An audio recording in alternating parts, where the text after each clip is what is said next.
You are listening to WRUU-LP, Savannah, Georgia, 107.5 FM. We are Savannah Soundings, community radio with a global soul. Our theme music is a clip of Summer Nights by the Eric Jones Trio. It's provided by our friend Mark Chesanout, who plays with the Eric Jones Trio every Thursday and Sunday at Good Times Jazz Bar downtown. Hey everyone, welcome to Arts on the Air. This is Tamara Garvey, and I have the pleasure today of being with Angela Burson. Welcome, Angela. Hi, thank you. I'm excited to be here. Oh my gosh, so excited to talk to you. I was just saying how Angela and I have gone back years just seeing each other at art shows, but we've never really sat down and talked, so I feel like I have so many questions built up that I'd love to know. I will start. I'm just going to read a little description from your site. Angela is a visual artist working in a variety of media, including painting, drawing, sculpture, and needlework. She's an alumna of SCAD and received her B.F.A in painting in 1991. And then a little bit of the description about your work. This is, I paint images of figures, their belongings in interior spaces, and often the figure is cropped or headless. So it's not a portrait, but a collection of objects and patterns.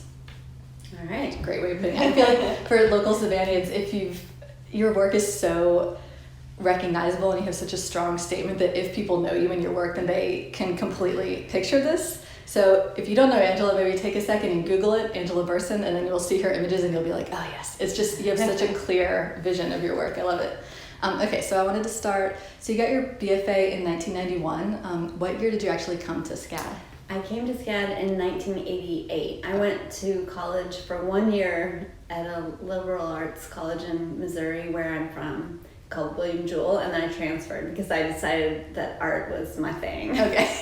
How much had you heard of SCAD at that point? Not at all. Yeah? I didn't. I had a boyfriend who got kicked out of that college, and he moved to SCAD. He went to SCAD and he showed me the catalog. Okay. And I didn't know where I wanted to go or what I wanted to do, but during that first year of college, I was just sort of trying to find something, that I connected with, and that I found, painting and art, drawing and art. So that's what I decided that I wanted to do. So when he showed me that catalog, I'm like, hey mom. It's good timing, yeah. That must have felt such a huge move to move from Missouri to Savannah. I imagine you've probably never been to Georgia before. I hadn't, and I didn't even, apply anywhere else. Yeah. Like I didn't know what I was doing. I just, that sold me, that catalog with the beach and the dorms.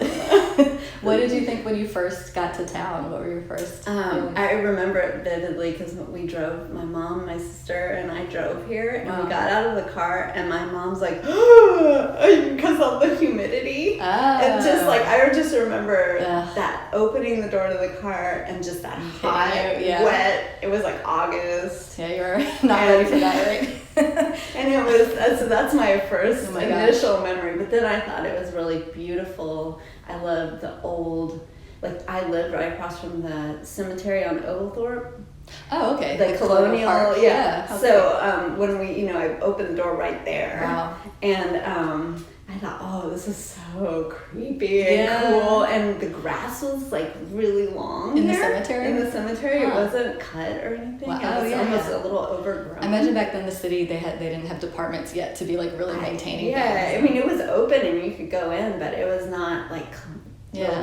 I mean, it wasn't dirty, but it just wasn't well kept at that moment. That little neighborhood that you lived in, that weird little corner, between Parker's and the cemetery. I've always loved it. It's these really beautiful, old townhouses in there. And there was a fire station. There still is a fire station. Was it there? Right there. It was still there. Because I remember, waving to the firefighters as you walked around. Made you feel a little safer. Yeah. Where were your classes back then? Anderson Hall, and it had just opened. Okay. And the painting classes were on Henry, where the fashion building is. I can't remember. It's right around Bull and Henry? No, it's a little more towards Whitaker. It's that really big red brick building. Oh yeah, the very big Victorian. Yeah, it's maybe Barnard and between. Yes. Yeah. Okay. So those were my major classes. Because there were, I'm sure, very few buildings at SCAD at that point. And then I also had I went to classes in the Armory building. That is now Shop SCAD. It was Exhibit A back then. Petter Hall, yeah. Petter Hall. So I had a class in there, and I worked in that building as a work study. I made copies. Like you're just working for the like SCAD administration. Yes, I made copies of tests. That building, so yeah, when SCAD started, I mean, originally that was literally their only building, and so everything was there. Yeah. It was really different and much smaller. Yeah. So walking around the city at that point, so Savannah was not a lot of tourists walking around at all. It was totally different. After I moved from my first apartment on, by the cemetery, I moved to Jones and Drayton.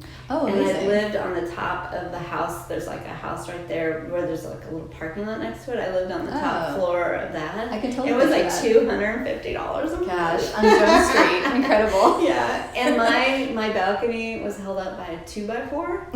And so just propped up. It was just propped up, and it was in disarray. Just taking your life in your hands. And I go in and I go to the top floor, and that whole top floor was mine. No air conditioning, or there was a little heater in the fireplace. Oh my gosh. And then I could see the sky out of part of my bedroom. It would rain in, and there were holes. It was like a student hovel thing. And everything in that area, it would either be like kind of nice or totally run down, or it was. Yeah. On your street, was it like, it was sort of like old Savannah families with these beautiful houses and then students basically? Mm-hmm. Yeah, or professors. And then there would still have horse and carriages coming down, like for tours. Wow. Because I remember the clomping, and so it was, very, you still had that very historical feel. And people said, Savannah was kind of saved. And I don't know if this is true or not, but it was saved by kind of a recession. Nothing was being built. Nothing was being torn down. It was just kind of that was the reason that things weren't being torn down. Yeah, because I think there wasn't the money at that time. I could be wrong, but that's what I heard back then. Yeah. Would you go eat at Clary's? I guess you were really close to that. Yeah, I didn't eat there that much, but I did eat there. There was a Chinese food place it was Wang's on Whitaker and Broughton. And I would eat there a lot. I've heard about that. I've heard other longtime Savannahans mention that Chinese place. Yeah, that was like the only place. When I first got to Savannah, it was 2005, and I also had a friend who lived on Jones Street on West Jones, and it was in the space that is now Arcanum, which I think has also been a dental office at some point. But yeah, it was totally possible for many years for just broke students to live on Jones Street, which is incredible. How was your experience at SCAD? Did you start painting like this imagery that you were doing as far back as that? Yeah, it's kind of weird. I think I always have kind of had the same imagery coming out of me, even though it's been in different ways. One of the first successful paintings I remember painting was in that Jones Street house. There was an old bureau or dresser that had been left there for a long time, and so I did a painting of that, like a big square painting of this dresser with nothing else, so it was like your the iconography and then interiors. I put kind of a pattern, and I used newspaper and kind of cut out a pattern, like I collaged in newspaper. Okay. But when I think back, that's something that always struck me, was like an object on a kind of a not blank, but like a patterned or nondescript. Yeah. Was it centered in the middle of the painting? Yeah, I remember doing golf clubs. Oh. Like these old golf clubs that had a tartan bag. Yeah. And I remember in one critique, someone said, "You just painted a thing of golf clubs, but for some reason they look like they could be like Will Rogers golf clubs from or something like that. They look important or old and meaningful and something like that." How big were these paintings that you did back then? They were pretty big. Yeah. Maybe 48 by 48. That's very big. 40 by 60. Were you working on wood panels even back then? No, I was stretching canvas. Okay. And that's why I was using the newspaper, because I kept wanting the smooth surface. Oh. And I didn't know how to get it. Yeah. And I didn't know about wood panels. Was that before, was kind of everybody just doing canvas back then? Yeah, you could buy like a big sheet of plywood at the hardware store. and paint it. And I did that, but then it warps and you can't hang it, and right. I just didn't People have weren't it figured out. putting a panel onto like a cradle, so it was like a real problem. Yeah. When you went to the hardware store, was it Bradley's downtown? No, the key place? but that place was there, and it was all keys at that time. But it was jam packed with. I definitely went there. I love an old crazy hardware store. Yeah, and Mr. Bradley was always there. Oh, yeah, that's very sweet. It was very cool. I just went there the other day, and it's a little more cleaned up and. Yeah, but they're super sweet. I and love that. There. They're so nice. I've had them break into my house once too, and I lost my keys. So your experience at SCAD when you finished with your degree in painting, what were you envisioning that your career was going to be like? What did you want? I didn't really know. I just wanted to make work, and I took a year where I was kind of sick of everything, and I just didn't paint for a year, and I just worked at an art supply store, and I got married to Greg Eltringham. Okay. And I was really young. Just right after college? Yeah, like right after college, and we moved to Florida. Oh. And so I just, would paint in the apartment and go to work at Pearl Arts and Crafts. Okay, yeah. In Fort Lauderdale. And so I would just paint in the night, and I made work, and I had shows, and I had like a solo show, and I had a solo show in Savannah. Oh. At Silver House Gallery, which is gone, but it was on Broughton, where there's like a law firm right past Plick. Okay. So I had a big show in there, and it was all guns. So I did like these whole. Was it because you were living in Florida, or you just? I don't even remember. How did you get guns? Let me think. I think I bought. Don't ask me why. I had a Guns and Ammo magazine. Okay. And when I was at SCAD, I started painting this hunter character, and I have images of this, but so I would have like this kind of cowboy guy, and he was holding like a rabbit, and he had a gun. Okay. And then I was flipping through this magazine, and they just have all these really graphic pictures of guns, like graphic, clean, just a gun on a flat surface, almost like they're selling like a beautiful clear photo. It's a beautiful clear photo, and I was like, they're really beautiful, super dangerous. I don't like guns. I don't own a gun. Yeah. I don't want to, promote gun violence. But as an object, you like. Yeah, as an object, I thought it was interesting. Yeah, I can see that. So I started painting these paintings of just really plain guns. Yeah. Would they have a pattern behind them? No, they just had like the color. Yeah, just the color, and I wasn't that good at drawing also, and a lot of times I'm kind of dyslexic, so I had the trigger going the wrong way. So they were I accidentally made them disarmed. Like I disarmed them because you're really good at pull the trigger. Work, like after you finished I finished painting, looking back at them? I was at a show of me displaying all this work, and someone's like, the trigger's backwards. Wow, that was the first that you noticed. Which is maybe not great. But anyway, at the show, we had a little cap, or not a cap gun, but like a pellet gun, and people were shooting at just like a whole, targets, or I don't know. And do you remember what the name of your show was? It was called Small Arms. Okay. And I would burn my artist statement into like a little plaque of wood. And that was your first solo show? Mm-hmm. That's and great. That was like that's maybe like 1992 or 3. Yes, that's really soon after you graduated. Yeah, a couple of years. Yeah. Where were you living in Florida when you did all this? Fort Lauderdale. Okay. Yeah.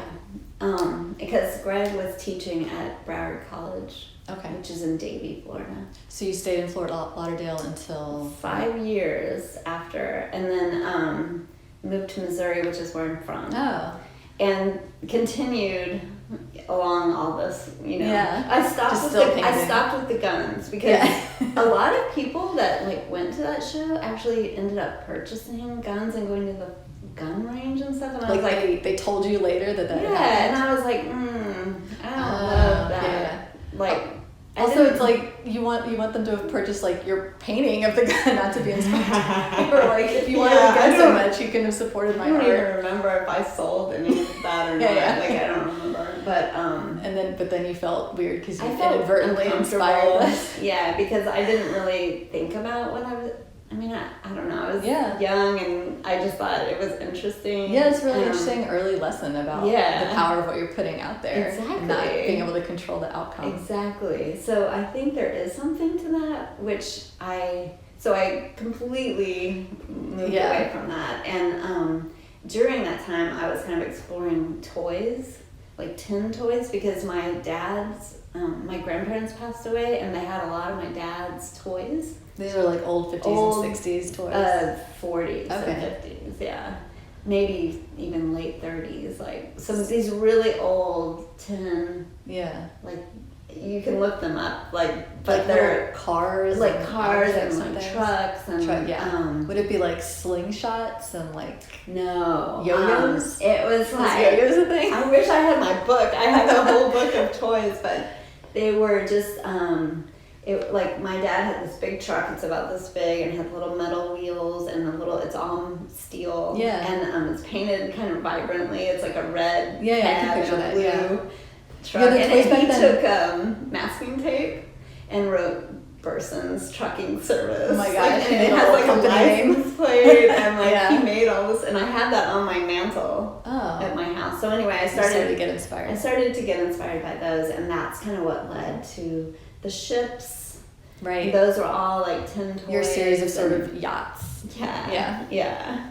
So that's kind of the progression. I was still doing objects. I was still keeping it on this clean background, and I started also making these kind of doll houses. Oh. And that's where I started doing the patterns on each room, because I was like, doing the wallpaper or differentiating each space with a different pattern. Because it was my dad's and my aunt's and my grandparents' things, and they had like old telephone with the rotary iron. So you just liked these icons from the 40s and 50s. And they were just really beautiful to me, like compared to what we were using. The design of them, and that they would last so long. Mm-hmm. So would you paint? It would just be the object, like in the center of a painting, and then either a flat color or a background or like a pattern behind it. Yeah. So not an entire interior, just like one object. No, just like one object. Yeah. And then when I'd hang them all together, they would create, like if you had the phone and you had something else, like a table, and you had a ship, and you had you could make it look like it was like it started to act,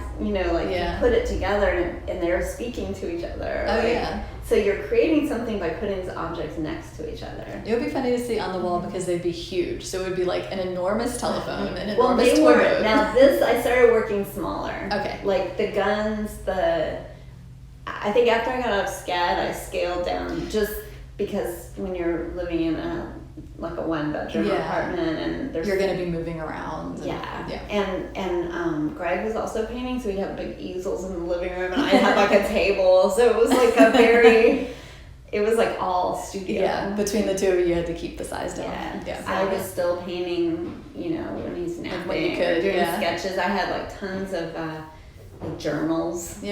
With stuff in it, drawings, and so it was definitely always you're still producing stuff, what you could. Even if I think I tried to tell myself I'm gonna have one show, or be in one show a year. So I always have something. That's great. Happening. Did you have other like artist friends who lived in Kansas City? Other people you knew who were in Kansas City? I did, but not where I lived. And I felt I was very isolated there, which is good and bad. But so like you and your husband were kind of the only artists there. And then we knew, like in Columbia, it was near Columbia, there were like, since it's Missouri University, there were artists there. There were we were friends with writers and poets. And we had like a really cool friend group. And a bohemian group. And there was like, ex-students who were very cool and artsy. And so in Missouri, it was very isolated, and decided to move to Savannah again in 2004. Okay. So you had been gone since like 1991-ish, and then you came back in 2004. And we came back to visit a lot because we have friends here. So I definitely saw Savannah over the years. And did you come back because Gregory got like a professor job here? Okay. Yeah. And we also were like, there's, living in the middle of nowhere. It was like, I wouldn't live here if like if you don't want to live here, and I wouldn't live Nothing here. specific either. Yeah, so what are we doing? But it was great because it was cheap, and we had at this point Granger and Penelope. So 2 kids, little cute house, safe neighborhood, easy to ride bikes to the park, and kind of like a nice, just idyllic small town. Yeah, like a small town life, but it was not artistically great. So you picked up and came back to Savannah in 2004, and then what were your impressions of it when you arrived back? Wow, this is so amazing. There's restaurants and there's people that I met so many cool people. There were people with kids who were artists, which was a total rarity where I was, and I just thought I met a gazillion people I could be friends with. Yeah, and by then that was about when I moved to town to go to SCAD, and it was nowhere near as big as it is now, but so maybe it was a few thousand people going to SCAD at that point, so that would be a huge difference. And just in terms of when you walked around downtown, you were just seeing students everywhere. Yeah, and SCAD buildings everywhere where they weren't before. Yeah. And it was pretty, it was touristy back then. There were tons of bars and restaurants, and there were just people wandering around who were not just locals. Right. But you could still park downtown. Yeah. It was sort of a good level. It was a good level. It was you could get food and you could buy some clothes if you needed them. Yeah, there was. And as a young person, there were tons of job opportunities because so many bars and restaurants. Yeah. But not really boutique hotels yet. No. When let me think. So I didn't work for the first couple of years as little kids, and it was just, I would work on paintings. And, but I didn't have a job right at first, but then I got a job at Primary. Oh yeah. So that was the art supply store on Broughton Street for years and years. It was a cool independent store. Yeah, and then, so I would always have kind of a part-time job, and I would always paint, and then I also had kids, and it's smart to always, if you can, get a job at the art supply store and get discounts on your stuff. Exactly, and you meet all the artists that come in and shop, and I always just I feel like the art supply store is the heart of things. I remember at the beginning of every quarter, all the SCAD students, you would go and be in line to get your all of your things for the quarter. It was a whole scene.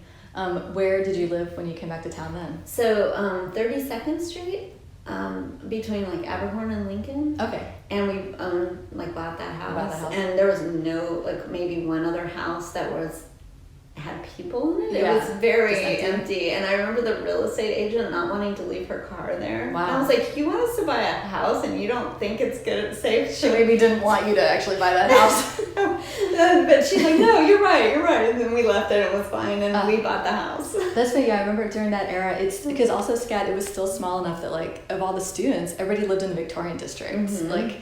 It was not super expensive, it was very affordable, and just everybody you knew who was young. Everybody just it's the furthest south that anyone lived was Henry or Anderson. Just everyone lived in the downtownish area. So you just being one street outside of that would have been a little. It was a little bit beyond the border. It was. When I was at SCAD in the 80s, the edge of where it got a little dangerous was Price.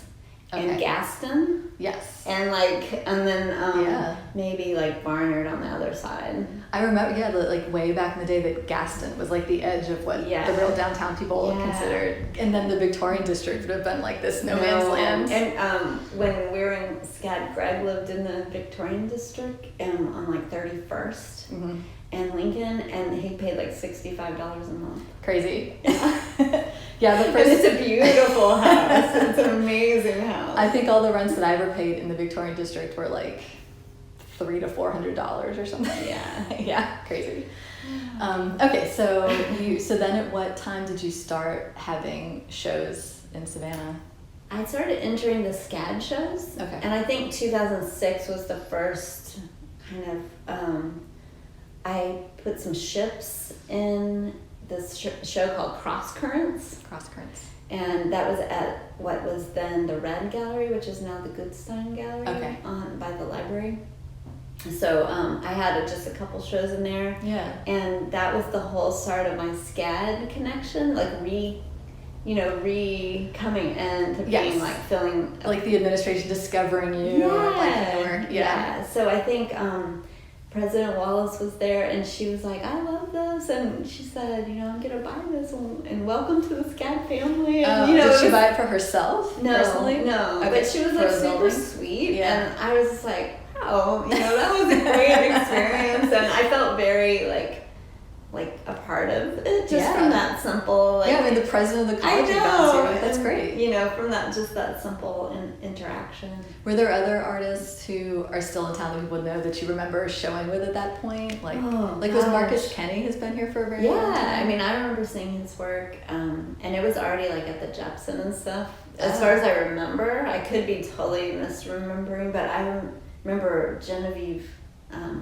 We were talking about, she was like, do you know this artist? And it was Marcus Kenny. And she said, no, I don't. But, I started to get to know, I think I was isolated in like my little kid land and trying to like move it into that house and get it. Yeah. It took like a year to feel like. To get it going. Yeah. Just that there weren't boxes in the way. Yeah. And I don't know. And I saw in your resume that you had a show at, it was the Paling Chan Gallery in 2009, and I remember SCAD used to use that as a gallery. I don't know why, for some reason it was a group show. Don't use it anymore, but that was a cool space. It was really cool, and that was like this project. The reason I put it in there was because it was really an interesting project, and it was called like Low Country Babylon, and the artist Adam Sionovich made this like tower, and then all these artists like put stuff in the tower. Oh.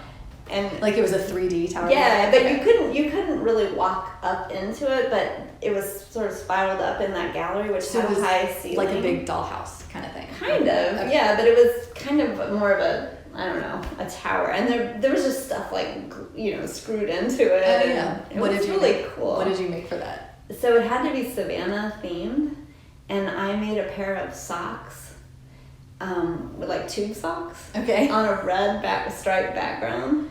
And then they had like a yellow and blue stripe at the top, and there were just two little socks. Yeah. And I called it Danny Hansford's socks because he was the one that got killed in the midnight. Wow. Right? Yeah. That's the name of the guy. Yeah. Yeah. So that's how I connected my. Did he famously have socks like that? I just was like imagining what kind of socks he might have. And that's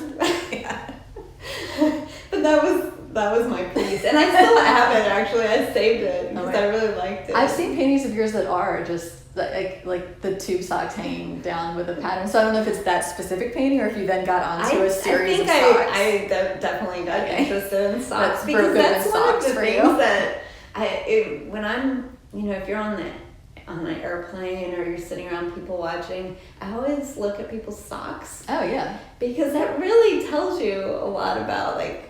I wonder what kind of socks they're wearing. Very funny, Do they have holes in them? Or are they nice? Or are they like some of those people have like statement? A wild, funny, whimsical sock on? Yeah. Now I'm looking at my socks. I know. I did not wear cool socks today, but I got a pair for Christmas. Well, they're blue. Yeah. That's cool. That said, "On my way to my next mistake." Who bought you that gift? My sister. That's adorable. But they're like hot pink, and you can't see it because your shoe covers the words. But you know it's there. I know it's there. Yeah, it's like having underwear with a weird thing on it, Yeah, and that's part of I was doing an underwear series. You too. did do an part underwear of that too. But that's different because that you're looking at people and you have to imagine what their underwear might look like. Yeah. All right, everybody, take note of this when you're with Angela. Make sure you have your best socks on. Well, this is a great. We're gonna go ahead and take a break. That's a good place to wrap up for now. I'm with Angela Burson, and we will be back. You are listening to WRUULP, Savannah, Georgia, 107.5 FM. We are Savannah Soundings, community radio with a global soul. Trees are one of Chatham County's most treasured natural resources. Beyond their beauty and cultural significance, the impact of trees are far-reaching and compounding, spanning from economic benefits to health improvements to climate change resilience. Trees are woven into every aspect of our lives. Savannah Tree Foundation protects and grows Chatham County's urban forest through tree planting, community engagement, and advocacy. More information is available at savannahtree.org. This portion of WRUU's programming is brought to you by listeners and by Brighter Day Natural Foods. Brighter Day Natural Foods has been serving Savannah's healthy food and supplement needs since 1978. It is located at the corner of Bull Street and Park Avenue. They have online ordering and curbside delivery available, and now a walk-up window for smoothies, juices, and sandwiches from the deli. They are open from 9 a.m. to 7 p.m. Monday through Saturday and 10 a.m. to 6 p.m. on Sunday. More information can be found at brighterdayfoods.com. What does it mean when we say that WRUU is a community radio station? It doesn't just mean that we invite the community to create programming, and it doesn't just mean that we're a voice for the community. It also means that we're counting on the community to keep us going, and you are the community. Almost all of our modest budget comes from small annual or monthly donations from listeners like you. You get to enjoy our community-focused programming because many others have stepped forward to do their part. Now do your part by joining our community of listener donors. Go to WRUU.org right now and make a one-time or monthly donation. And thank you for supporting Savannah's community radio station, 107.5 FM. Hey everyone, this is Tamara. Welcome back to Arts on the Air with Angela Burson. Hello. Local awesome artist. So when we went on the break, we were talking about that you'd started painting socks. That was one of your icons. Mm-hmm. You have these kind of, I guess like that era of your paintings, you're doing like a single object, like the toy boats or the socks or like a suitcase. Mm-hmm. At what point did you transition to doing these more fully, the people and the interiors? So at a certain point, I started doing these sort of headless people, and that was around 2010 or 11. I mean, I was kind of all doing all of it at the same time. So I was doing these kind of twins and sisters, and then I was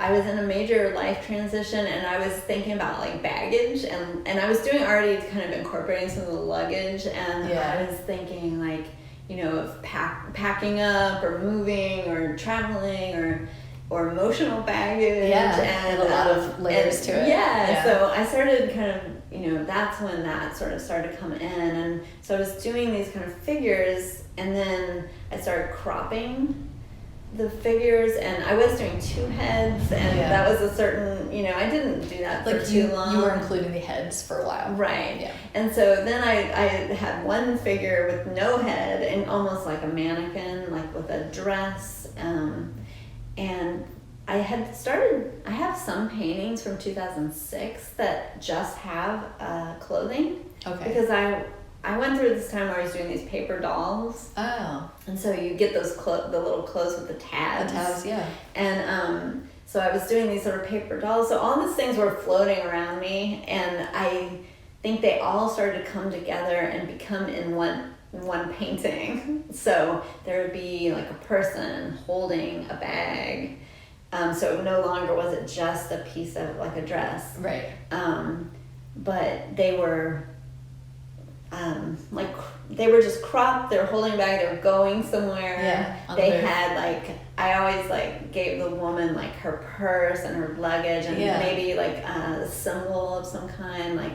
Sometimes I'd put a cameo on them to give them kind of an identity, because I didn't want them to be like, oh, that's Jill, or that's my sister, or that's, I didn't want it to be like this specific person. I wanted to not have an identity. But to have the identity was the things. Their objects, The objects. Yeah. So you're really into just objects and jewelry and bags that are of a past era. Mm-hmm. Right? And also when I go through museums and going back to traveling and stuff, I would go to see Dutch, we'd see Dutch paintings and all sorts of historical paintings, and what I loved was just going up and looking at the cuff or the rings or how they painted the jewelry or the lace, or I just loved all the details. Because they would be that detailed. They're very detailed. Yeah. And I didn't really care about I didn't love the whole painting as a thing. Yeah. Like I almost cared more about these little intimate details and the, you know, what that said about the person that was being painted. And I think older clothing also just was so beautifully made, and they would care about the details, and maybe like the cuff would have something special on it, the way that clothing made today just doesn't. Yeah, and that's what I think, like, my goal is to get it to a point where I can put the details in, because that's the most fun part, and that's kind of where it comes alive for me. Yeah. Did you ever study, did you take any classes that were either fashion or interior design? No. You seem like you have so much interest in that. No, but I am interested in it, and I have just a natural interest in it, like, you know, how I design my space at my house and what I pick out. And when I moved to my house in Ardsley Park, I just thought, I only want things in this house that I really like.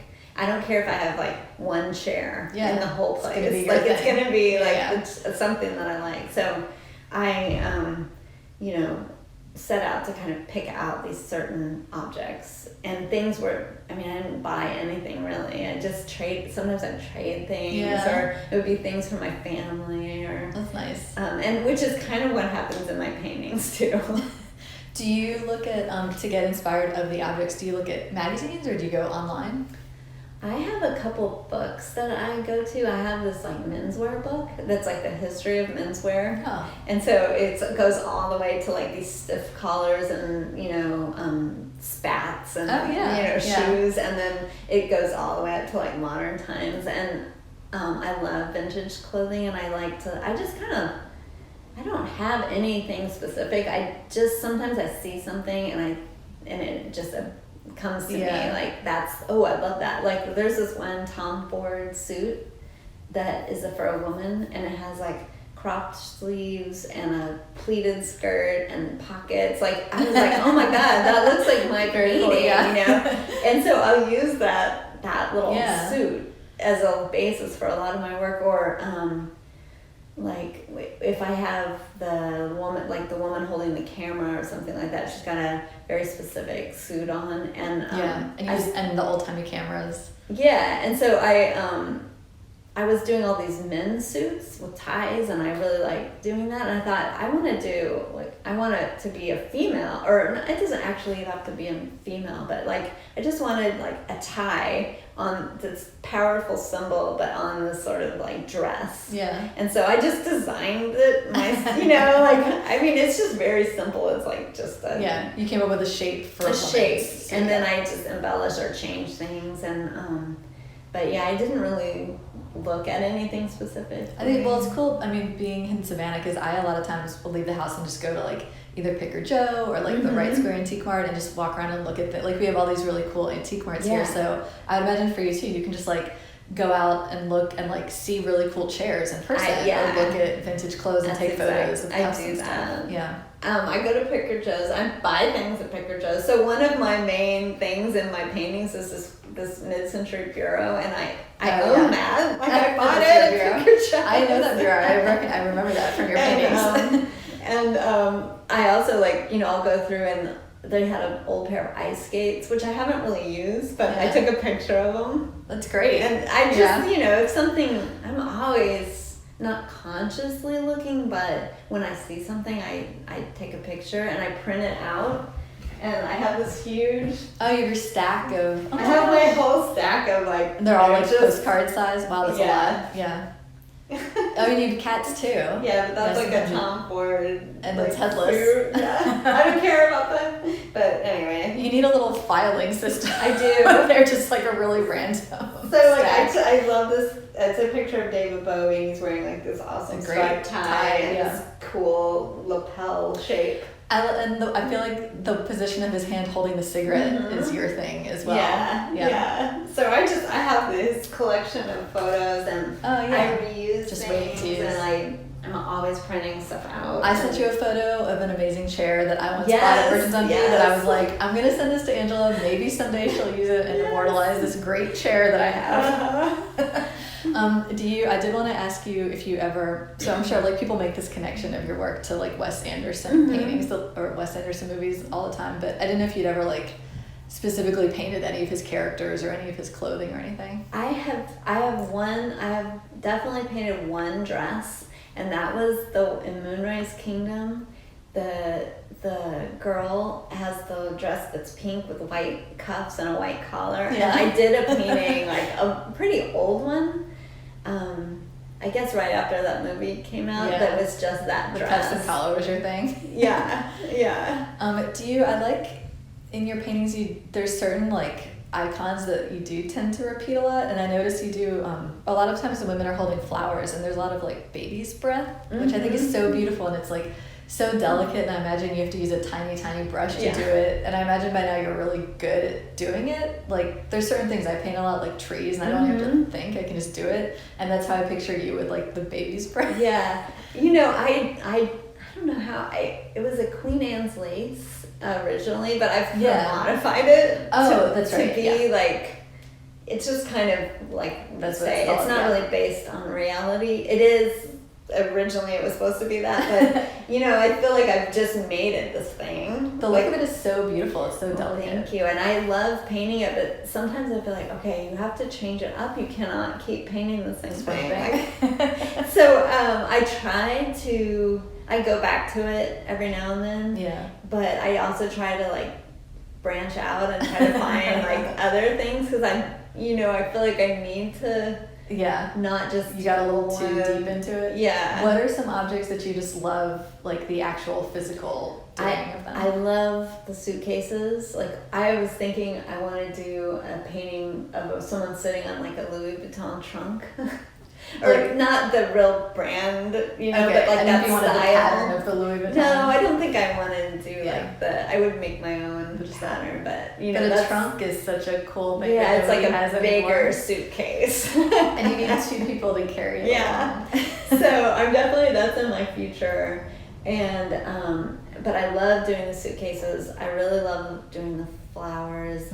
There's something that just comes out of me, like that the painting of the side view of a person with a suitcase. Like, I just don't get sick of doing that. And it feels like every time I just want that. I'm not done with that. There's some things, that you feel like you're done with. Right. And you don't but you still I don't want to paint that again. There's certain things, I was just looking at yours and thinking that it's funny, like, not just like the style of these old time purses and handbags, but also things, people don't really like hold things in their hand anymore, because most things go over your shoulder or they go across your body, or like suitcases you just pull with a handle, but they don't, usually people aren't just like carrying things in their hand, which is so weird. Like that's an interesting point. You're right. This whole like world of just like carrying a thing isn't a thing that happens. Yeah, that's so true. I never thought of that. I could see you also painting watches a lot, because people don't necessarily wear watches anymore. No, that's true, but I love watches for many reasons, but they're cool looking. Yeah. And there's so many beautiful watches in the world. Yeah. But just the time aspect, like just representing time, and when I think about like what is valuable, it's time. Yeah. Like, I mean, that's the most valuable thing to me, and so I always like the noting time, or marking time in some way, like, or being aware of time passing, or. I read this thing once that whenever you look at a clock to look at what time it is, you're not actually looking to see what time it is, you're looking to see what time it isn't. Because you're never looking at it purely just to know, you're always thinking about what's the next thing that you have to do and how long you have until right. Which I thought, whenever I think about that a lot, because it's like literally impossible to look at a clock and not immediately jump to what time it is not yet. Right. That is so true. I have 30 minutes. Yeah. So I kind of wanted to transition a little bit and talk about you just recently from fall, when I ran into you in the fall at some show, and you were about to enter this like succession of very big shows that you were doing. And so I remember being like, okay, once you're done with this crazy period, I would love to talk to you. So I think you said at the break we were talking, this stemmed from you being in New American Paintings. Yeah, I think that was I was showing at Kobo Gallery, and then I had work in Shop SCAD, which was being a lot of it's just being purchased and going to interesting places, and I feel like I just started to get on the radar like slowly through these different things, and then I applied to New American Paintings, which we talked about. I applied to that so many times, and I almost gave up. And have you for years been applying? Yeah. Okay. That makes me feel better. I think I just always applied. Like, who knows what the juror will be like, or so and then I was shocked that I got in. But that started like, people look at that, and I think I was in Create magazine after that, and then like the Jealous Curator blog. So just and like all these things started to snowball, and then this gallery started reaching out to me, and some worked out and some didn't. Like there were more, but I just like I didn't have enough work at the time, or it didn't feel like it was maybe the right fit. And I started showing with this gallery in Madrid, and I liked I looked at like everyone's websites, and I just kind of like really liked their artists, their stable artists, and I could see how my work fit. And I think that was like the key for me, is like how does my work relate to some of these other people? Like, you want to be in something that makes sense. Yeah, it's interesting because to join a gallery, like, you want to think of the customer base that they have is going to like your work. So it's like your work has to fit with the other artists already marketing, but be different so that there's a reason for you to be there. It's like a real fine line. Yeah. So the Galleria Rafael Perez Hernando is in Spain, and then I started showing with Hashimoto Contemporary, and just like in group shows. And so those two things were kind of like, at the same time, keeping me busy. And then the gallery in Spain, you were in, it looked like an art fair there? I was in an art fair and then an art show. Okay. So, and then I think, so I've been in their gallery and then represented at a fair. How did it work with them? Were they looking at pieces that you'd done and picking, or did you create work for them? It started out kind of slowly, where they would just purchase a couple pieces from me. They probably wanted to see them in real life. They just bought them outright from you? Okay. And I didn't know, like, I thought they were just buying them, I didn't know it was like a gap, like an audition? Yeah. Okay, interesting. So I just was like, okay. So then, then they're like, we really like your work, and, we did that a couple more times. Yeah. So it's just small things. So I've only shown small things because it's easier to ship them. And so they'll pick out things that you've already painted? Or they'll, like, for this show, they say we need 8 to 10 or 10 to 15 little paintings. Okay. And then I would send a picture of everything I've made, and they're like, yeah. Okay. Or, I don't think they said no.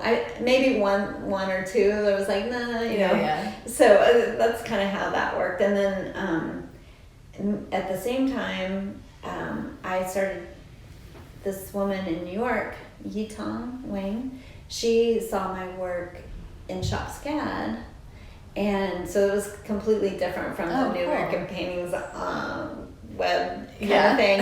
And we just, she purchased something, and then we just started talking, and that's how I started showing with her. So she's with the Hashimoto? No. Okay. She is her own thing. Oh. She's like, she does pop-up shows in her apartment, which is this beautiful space in Soho. Okay. And so she might have like maybe 4 shows a year. I didn't realize it was her house. I remember you said pop-up. So she just like hangs a show in her beautiful apartment, and then just invites the public to come? Not the public. Okay. Just like people that she knows. She's kind of an art advisor, and she's a collector herself. So she knows a lot of young collectors and people, and you should just have like those people. Come in. She's like, it's almost like an independent art type person. So did she just pick out some of your work and you shipped it to her and she hung it? We did a lot of back and forth together. Like, she came here, I came there. Like, we really really worked on it together. Okay. And so I just painted. We kind of like early on thought you need this many paintings of varying sizes, and then, you know, I just sort to of fill her walls. Yeah, like we, you know, like we need something big here and something, and I went, you know, and looked physically in the space, took pictures, like, you know, kind of measured things, and there's multiple trips in person to do all this. Yeah, and so it was, and then she'd come and check on my progress, you know, and just see like. What was the biggest piece that she did for her? It was like 72 by 40. Wow. So did you ship the pieces to her and she installed them, or did you go do that too?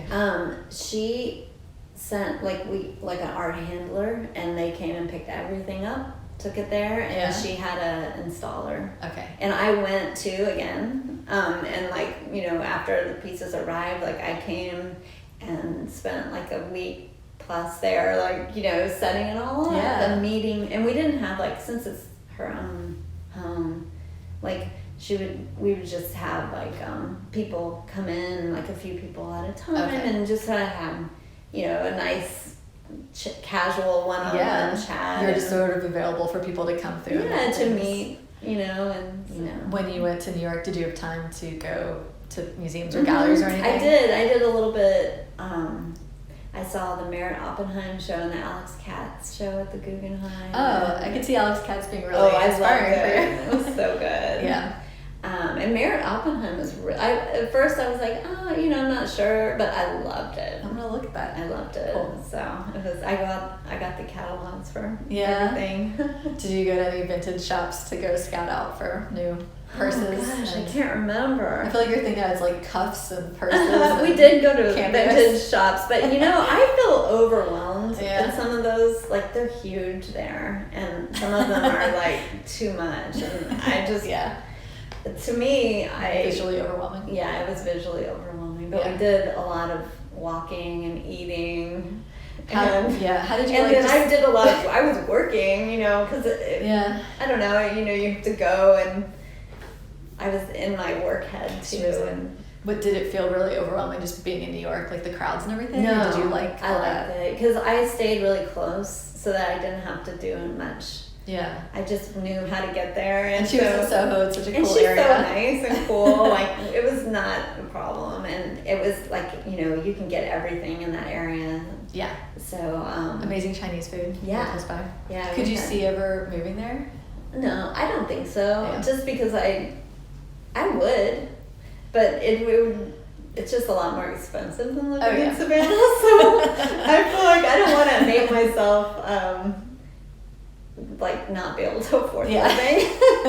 Well, it's really cool now to have this really big contact there of someone. To, it's great. And the Hashimoto Contemporary has a gallery in New York that I've showed at. It's like kind of in Chinatown, and it's really cool. And then they have one in San Francisco, one in LA. Wow! So I'll have a solo show in LA in 2023, which is like in December. Yeah. So this coming December. So I'll have another big thing to work towards. Do you have any like kind of new things that you're trying out, or new directions or anything like that you're going to branch into? I don't know. I'm thinking of trying to work on canvas a little bit instead of panels.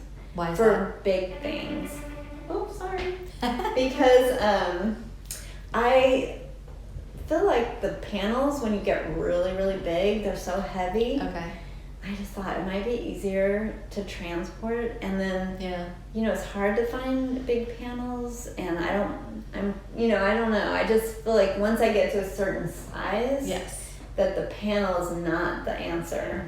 But image-wise, I feel like I'm going to where I'm staying where I am. Yeah. But every time I do something, it grows, and you know, I learn something, or I incorporate something different, or I'm maybe, you know, I've been thinking about movement, and a lot of my paintings are really still, and I've been thinking about like, what if they're like more on the move? Or the position of the legs and feet, is it new for it to look like she's in the middle of a step? No, but it's not something, I've done it in a lot of small paintings, but it's not something I've done large. Yeah. So I kind of like to explore. I like when I do something successful small, I like to see what it would look like big. Yes. And so sometimes I'll take, like, if I made 11 by 14 painting, I think I love this painting. I want to do that like on a bigger scale. And it just changes, and then you have to incorporate more details, and there's more. You have to activate all these big surfaces, which is you have cool. to think about it. Yeah, I mean, it's not the same. Really, it's a challenge, but I like doing that. We talked about this a little like during our break, but so you don't do tons of sketches on paper and then draw on them. You just like sort of do the drawing immediately on the surface. It's like you can kind of see on that, like just kind of little background lines. Yeah, a little line charcoal and. How do you do things that are like, I imagine for you by now figures and like clothing and stuff is softer and you can just sort of freehand it, but things that are like the proportions and everything has to look really good, like bureaus and beds. How do you get the drawings right? And I measure, I measure my horizons. I measure like, with the angle sometimes if I need to, I might just pencil it in how I want not pencil, but I like fine charcoal. Yeah. So I get my composition kind of worked out, and then I might take a T-square and say, okay, this is like a horizon line, and I get a really straight one. Okay. And then I can work from it. So, I just definitely sharpen things up as I paint, and when you paint, it gets all wonky, and then you might need to take a ruler or a triangle or something and just draw a new line. Then I'll paint that background color, and then I'll paint the skirt color, and then I'll paint the background color, and then I'll paint the skirt until I get it like really as perfect as a human. When you do me along, even a little painting takes a really long time because I'm kind of a perfectionist, and I don't let something go really if I don't feel good about it. And so sometimes they have to sit around and like. I have to look at them. Yeah, after a while. And you're working, it looks like you're juggling always a bunch of things at once. Yeah. But the last thing I know we touched on in your bio, I feel like people maybe wouldn't know that you also do needlework as well. So it's like the same iconography of like hands holding a purse or something and stockings, but on needlepoint. Yeah. And you do that sort of in your spare time when you have time to kill. Yeah. I do it. I started when my daughter was in ballet. And I would always have to go and just sit there for like an hour at the JA. And so I just started bringing a little piece of linen and some thread and just doing these little needle points with a hoop. And I really like the way that it looks because I don't know how to do it in the traditional sense, but I was just sort of painting with thread. So I felt like if I needed a highlight, I'd pick a little tone up, or low light or a shadow, and pick a cool. Going back and doing that too. And so I just that's funny. So it's the back doesn't look like a professional needlepoint person would want it. They would really planned it out. Clean back. And do you do a little sketch on the linen? Yeah, I do it with. I'll just do a sketch with pencil. Because it's just something you can take and you can drop it immediately. Yes. You don't waste a bunch of stuff that you don't need squirted to out a bunch of brushes. That's true. So I can drop it at any moment, which was what I needed. So that's how I started. Scrunch it in your suitcase. Yeah. I love that you use linen on it too, because it looks very high quality. It's just really thick and it's more old timey feeling. It's just so your vibe. I just love that painter's linen. I just use like linen canvas or whatever. Thank you. This has been a pleasure really getting to know you, and I love it. And I'm very excited for all these new thank you. Foreign country and been so across fun. America opportunities so fun you're having. To talk with you. And you're giving me more inspiration that I will continue to apply to new American paintings, and I'll just keep getting denied over and over again. We were talking about this earlier about new American paintings, but I think that you just have to keep making work and applying to things, and like you probably get a gazillion no's like I have to, and you just have to keep doing it. But I always had this idea of like me and all my friends that we would like just put together all of our rejection letters and like string them together on a clothesline and just have like miles and miles and miles of rejections just to show like how much people go through. You can't nothing good will happen if you never apply to anything or try. And I think people maybe don't realize, they look at certain artists who are like having some measure of success and imagine that you don't get denied from anything, but I get denied from stuff all the time. Me too. I mean, just putting that out there. Okay. Well, thank you. Thank you again, Angela. It's been a pleasure, and I'm excited to see what comes next. Thanks, everyone, for listening to today's interview with Angela Burson. I want to give a shout out to another cool show on WRUU I recently started listening to. Every Friday from 3 to 4 p.m., host Tom Kazka. He plays the Sixth Borough Playlist. It's a New York, New Jersey, old-style freeform radio program. It's going to be unexpected mashups like Cole Porter and Led Zeppelin. Every Friday, 3 to 4 p.m. Next up on WRUU, That Old Savannah Magic from 4 to 6 p.m. It's a variety show featuring Savannah history, radio theater, interviews, and music. You are listening to WRUU LP, Savannah, Georgia, 107.5 FM. We are Savannah Soundings, community radio with a global soul.